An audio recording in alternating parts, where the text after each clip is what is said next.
আপোনাৰ টকা নথকাৰ কাৰণ কেৱল ইনকাম নহ'বও পাৰে, কাৰণ জন্মকুণ্ডলীত কেতিয়াবা সমস্যাটো ইনকাম নহয়, টাইমিং।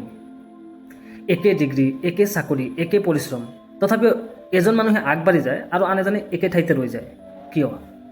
জ্যোতিষৰ মতে কেতিয়াবা মানুহে নিজৰ শক্তিৰ বিপৰীতে সময়ৰ সৈতে যুঁজ দিয়ে। যেতিয়া ভাগ্যস্থান, ধনস্থান বা বৃহস্পতি আৰু শনিয়ে কঠিন প্ৰভাৱ পেলায়, তেতিয়া পৰিশ্ৰম থাকিলেও ফলাফল দেৰি হ'ব পাৰে।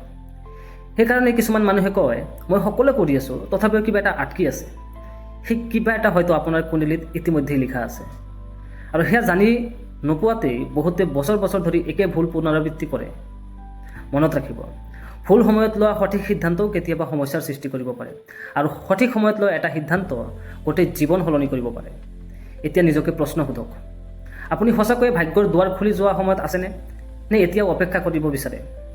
কমেণ্ট কৰক মানি, যদি আপুনি বিশ্বাস কৰে যে পৰিশ্ৰমৰ লগতে টাইমিঙো ইম্পৰ্টেণ্ট হয়। লাইক কৰক যদি আপুনি নিজৰ আৰ্থিক অৱস্থা উন্নত কৰিব বিচাৰে। ছেভ কৰি ৰাখক, ভৱিষ্যতে এই ৰিলটোৱে আপোনাক এটা ডাঙৰ সিদ্ধান্ত ল'বলৈ সহায় কৰিব। শ্বেয়াৰ কৰক সেইজন বন্ধুলৈ যিয়ে বহুত পৰিশ্ৰম কৰিও ফলাফল পোৱা নাই। আপোনাৰ career, business, finance, job change, বিদেশ যোগ বা ধন যোগ সম্পৰ্কে কনচালটেশ্যন বিচাৰিলে DM কৰক। যদি আপুনি এই ৰিলটো শেষলৈ চালে, হয়তো এই বাৰ্তাটো আপোনাৰ বাবেই আছিল। Thank U.